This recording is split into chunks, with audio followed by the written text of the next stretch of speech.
बिस्मिल्लाहिर्रहमानिर्रहीम, अस्सलाम वालेकुम। खेलों की खबरों पर तबसरा और तज्जियों से स्कोर के एक और प्रोग्राम के साथ सैयद याया हुसैनी आपकी खिदमत में हाजिर है। पाकिस्तान सुपर लीग सीज़न 10 में PSL 10 के इब्तदाई 6 दिनों में 7 मैच खेले गए और दिफाई चैंपियन इस्लामाबाद यूनाइटेड ने एक बार फिर खुद को बेहतरीन साबित किया है। सबसे ज़्यादा PSL का टाइटल जीतने वाली इस्लामाबाद यूनाइटेड पॉइंट्स टेबल पर राज कर रही है। इस्लामाबाद यूनाइटेड ने 3 मैच खेलकर तीनों में फतह समेटी और उसके 6 पॉइंट्स हैं। इस्लामाबाद यूनाइटेड ने पेशावर ज़ल्मी, मुल्तान सुल्तान और लाहौर कलंदर के खिलाफ कामयाबी हासिल की। पॉइंट्स टेबल पर दूसरा नंबर PSL की सबसे मुतहर्रिक फ्रेंचाइज लाहौर कलंदर का है। लाहौर कलंदर्स ने भी 3 मैच खेले हैं जिसमें उन्हें सिर्फ एक शिकस्त इस्लामाबाद यूनाइटेड से इफ्तिताही मैच में हुई और वो 4 पॉइंट्स के साथ दूसरे नंबर पर हैं। कोयटा ग्लैडिएटर ने भी गुज़िश्ता सीज़न के मुकाबले में बेहतर आगाज़ किया है और 2 मैच खेलकर एक में फतह और एक में शिकस्त के साथ 2 पॉइंट हासिल कर चुकी है और उनका बेहतर रन औसत पर तीसरा नंबर है। कराची किंग ने भी 2 में 1 मैच जीता, 1 में शिकस्त, 2 पॉइंट हासिल कर रखे हैं। मोहम्मद रिजवान की मुल्तान सुल्तान और बाबर आजम की पेशावर ज़ल्मी 2 मैच खेलकर कोई फतह हासिल न कर सकी और बिलतरतीब 5वें और 6ठे नंबर पर मौजूद है। पाकिस्तान सुपर लीग सीज़न 10 में इस्लामाबाद यूनाइटेड के टॉप पोजीशन हासिल करने की वजह उनके बैट्समैन और बॉलर्स की शानदार कारकर्दगी है। ओपनिंग बल्लेबाज और इस्लामाबाद यूनाइटेड के लिए इनिंग का आगाज़ करने वाले साहबजादा फरहान ने बैटिंग में 3 मैच खेलकर टॉप स्कोरर में अपना नंबर 1 बरकरार रखा हुआ है। साहबजादा फरहान ने 3 मैच में 165.76 के स्ट्राइक रेट से 184 रन स्कोर करके जिसमें उनका बेहतरीन स्कोर 106 रन है। पेशावर ज़ल्मी के खिलाफ रहा इस्लामाबाद यूनाइटेड के ही कॉलन मनरो 3 मैचों में 143 रन बनाकर दूसरे नंबर पर हैं। 156.38 के स्ट्राइक रेट से बैटिंग करते हुए कॉलन मनरो ने एक निफ सेंचुरी भी स्कोर कर रखी है और उनका बेहतरीन स्कोर 59 रन रहा है। बेहतरीन बैट्समैनों की फहरिस्त में तीसरा नंबर लाहौर कलंदर के फ़खर जमान का है। फ़खर जमान ने 3 मैचों में 156.52 के स्ट्राइक रेट से बैटिंग करते हुए 144 रन बनाए हैं और 76 रन की इनिंग के साथ उनकी 2 निफ सेंचुरियाँ भी रिकॉर्ड बुक का हिस्सा हैं। PSL 10 के इब्तदाई 7 मैच मुकम्मल होने के बाद बेहतरीन बॉलिंग की फहरिस्त में भी इस्लामाबाद यूनाइटेड और लाहौर कलंदर्स के बॉलर्स कब्जा जमाए हुए हैं। वेस्ट इंडीज़ से ताल्लुक़ रखने वाले इस्लामाबाद यूनाइटेड के फास्ट बॉलर जेसन होल्डर 3 मैचों में 7.10 के इकॉनमी से रन देते हुए 9 विकेट के हुसूल में कामयाब रहे और उनकी बेहतरीन बॉलिंग गुज़िश्ता रोज़ मुल्तान सुल्तान के खिलाफ 25 रन के बदले 4 विकेट रही। लाहौर कलंदर के overseas leg break googly bowler Bangladesh के राशिद हुसैन ने 2 मैचों में 8 ओवर कराते हुए 6 विकेटें अपने नाम की हैं जिसमें उनकी बेहतरीन बॉलिंग 26 रन के बदले 3 विकेट है। इस्लामाबाद यूनाइटेड के कप्तान शादाब खान ने 3 मैच खेलकर 6.77 के इकॉनमी से रन देते हुए 6 विकेटें अपने नाम कर रखी हैं। पाकिस्तान सुपर लीग सीज़न 10 में अब तक 7 मैच खेले जा चुके हैं और ऐसा लग रहा है कि PSL फ्रेंचाइजीज़ में वो बैट्समैन जो कौमी टीम का हिस्सा भी हैं वो सिर्फ ओपनिंग स्लॉट में खेलने को तरजीह दे रहे हैं। मोहम्मद रिजवान मुल्तान सुल्तान के कप्तान हैं और वो बतौर मुल्तान सुल्तान की इनिंग का आगाज़ कर रहे हैं। बाबर आजम जो अभी तक बैट पैच से गुजर रहे हैं वो भी पेशावर ज़ल्मी की जानिब से ओपन कर रहे हैं। टेस्ट टीम के नायब कप्तान सऊद शकील जो वाइट और रेड बॉल में मिडल ऑर्डर के बैटर हैं वो भी कोयटा ग्लैडिएटर के लिए बतौर ओपनर खेलते दिखाई दे रहे हैं। फ़खर जमान लाहौर कलंदर के लिए इनिंग का आगाज़ कर रहे हैं और इस्लामाबाद यूनाइटेड के लिए साहबजादा फरहान इनिंग का आगाज़ कर रहे हैं और अब तक टेबल पर ओपनिंग बल्लेबाज ही टॉप स्कोरर नज़र आ रहे हैं, लेकिन मिडल ऑर्डर के बल्लेबाज या तो अपनी बारी का इंतज़ार कर रहे हैं या फिर बेंच पर बैठे हुए हैं। इस्लामाबाद यूनाइटेड के हैदर अली को 2 मैचों के बाद मौका मिल गया और वो 33 की जारहाना इनिंग खेलने में कामयाब रहे, लेकिन कोयटा ग्लैडिएटर में शामिल हसीबुल्ला खान और ख्वाजा नाफे भी अपनी बारी का इंतजार ही कर रहे हैं। इसी तरह कराची किंग के लिए मुंतखब होने वाले उमैर बिन यूसुफ भी बेंच पर अपनी टीम को खेलता हुआ ही देख रहे हैं।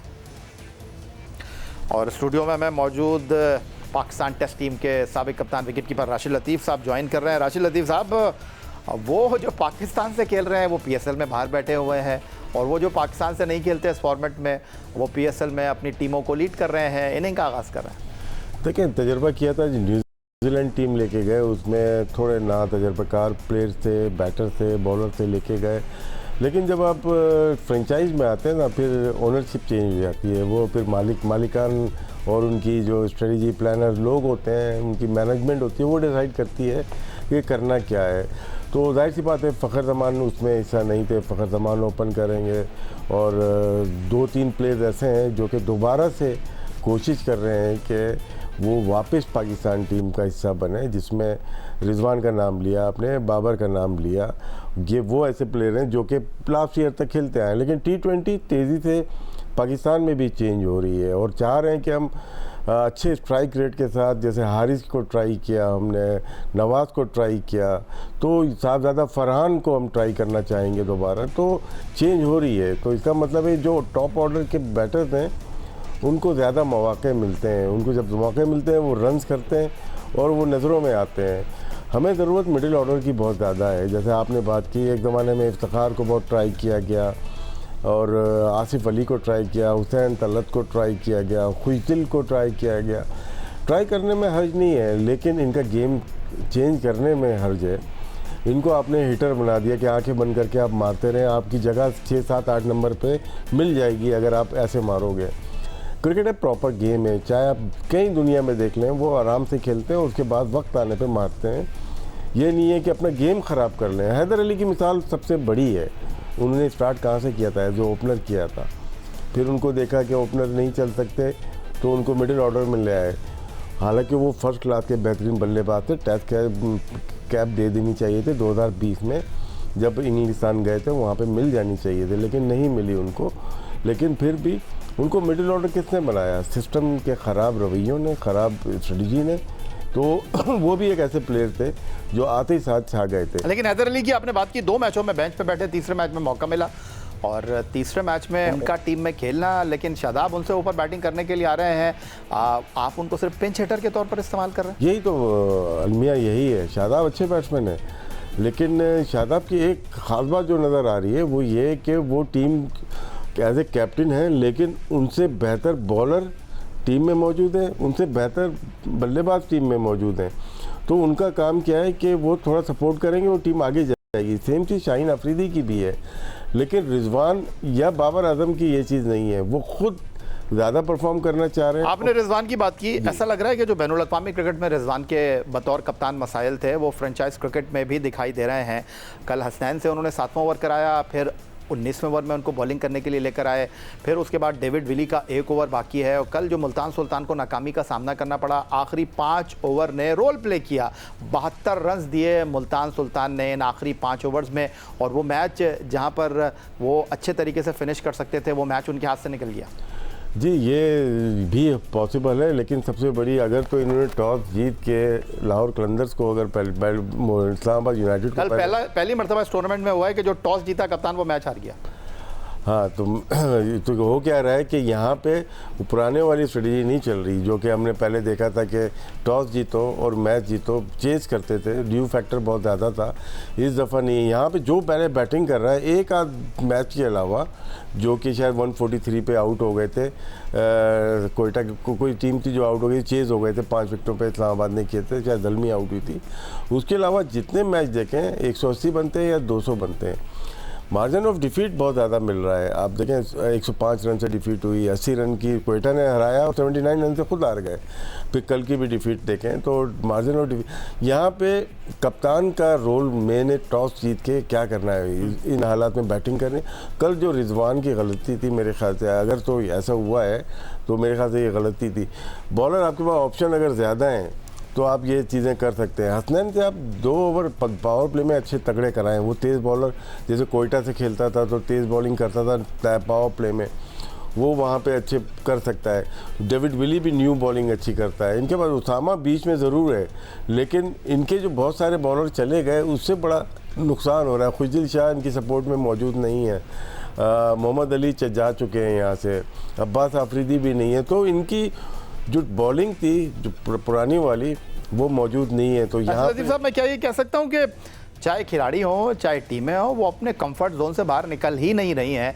अली तरीन से हमारी बात हो रही थी, हमने उसके सामने ये सवाल रखा कि इस बार आपको मुश्किलात होंगी, कुछ पिछले 3-4 सीज़न से आप लोग मुल्तान से बाहर ही नहीं निकल रहे थे, 5 मैच खेलकर निकलते थे, 10 पॉइंट्स टेबल पर होते थे। इस बार आप 2 मैच हार गए हैं, तो खिलाड़ियों का भी यही मसला देखने को मिल रहा है, कोई अपने कंफर्ट लेवल से बाहर आने के लिए तैयार ही नहीं है।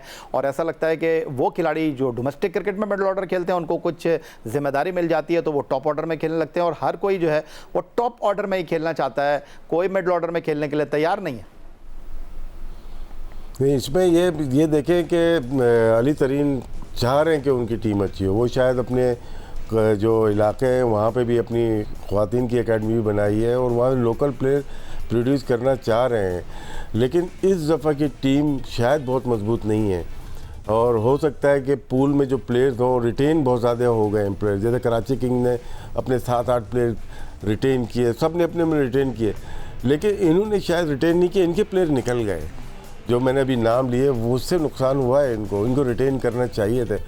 बहुत शुक्रिया पाकिस्तान के साबिक टेस्ट कप्तान विकेट कीपर राशिद साहब हमारे साथ मौजूद थे।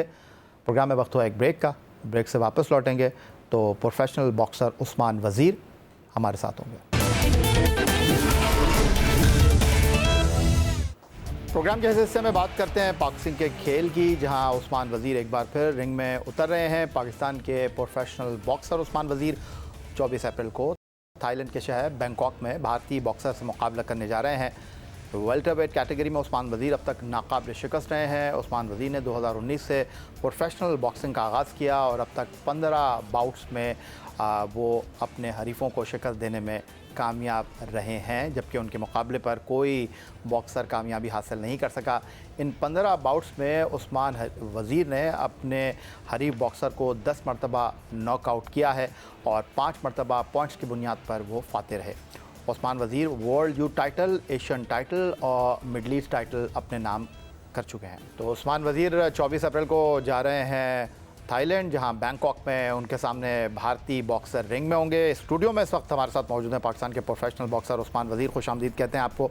उस्मान, कैसी चल रही है आपकी तैयारी अगली बाउट के हवाले से? अस्सलाम वालेकुम याब भाई, सबसे पहले आपका जियो नेटवर्क का सबका शुक्रिया। अल्हम्दुलिल्लाह तैयार हूँ, हमेशा से हर कैंप होता है, पूरा साल हमारा ट्रेनिंग कैंप चल रहा होता है, तो 24 अप्रैल को फ़ाइट है, तो अल्हम्दुलिल्लाह रेडी हूँ।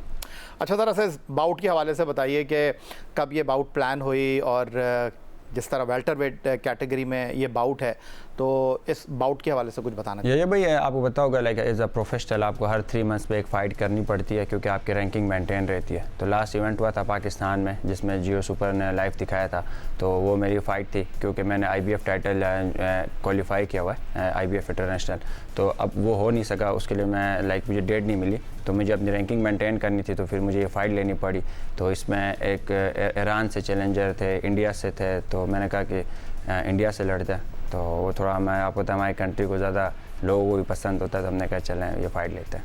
तो भारतीय बॉक्सर के हवाले से थोड़ा सा बताना चाहेंगे उस्मान, किस वेट कैटेगरी में वो आपके सामने होंगे और उनके हवाले से कि उनकी क्या परफॉर्मेंस रही है रिंग में? बिल्कुल, वेल्टर वेट कैटेगरी है, मेरी वेट कैटेगरी जो 66 किलो है, उसमें ये फ़ाइट है। अच्छे फाइटर हैं अल्हम्दुलिल्लाह, मगर मैं अल्हम्दुलिल्लाह हमेशा से बिलीव है कि हार्ड वर्क किया है, मेहनत करता हूँ, तो रिंग में जाता हूँ तो अपना बेस्ट देता हूँ। तो डेफिनेटली हर फाइटर जो भी रिंग में आता है, बेशक वो छोटा हो बड़ा, वो कहता है मैं जीतने आऊँगा। तो ये होता है कि जो ज़्यादा मेहनत करता है तो अल्लाह हमेशा उसी को सिला देता है। जैसे आपने बताया कि खेल कोई भी हो, अगर पाकिस्तान और भारत का उसमें एलिमेंट शामिल हो जाए तो लोगों की तवक्कुआत, लोगों की उम्मीदें थोड़ी सी बढ़ जाती हैं। जिस तरह आपने अपनी गुफ्तगू में खुलासा किया, तो रिंग में 24 अप्रैल को आपके सामने भारतीय बॉक्सर होंगे। आप 15 बाउट में 10 मरतबा अपने मद्दे मुकाबिल बॉक्सर को नॉकआउट कर चुके हैं, 5 मरतबा आपने पॉइंट्स की बुनियाद पर कामयाबी हासिल की है। तो इस बार हम आपसे क्या उम्मीद रखें? जोश होगा, जज्बा होगा और सामने भारतीय बॉक्सर? ऐसे ये भाई मैं कराची आया, मैं सिंध गवर्नमेंट का भी शुक्रिया अदा करता हूँ। मैं जो लोकल मिनिस्टर है सैयद गनी साहब, उनसे भी मिला, फिर उनके बाद वो बड़े एक्साइटेड थे, इंडिया से फ़ाइट थी, उन्होंने कहा जीत के आना है बेटा, हम आपको लेने आएंगे एयरपोर्ट। हमारे जो MPA साहब हैं, आसिफ मूसा साहब, उन सब ने हमें काफ़ी सपोर्ट किया।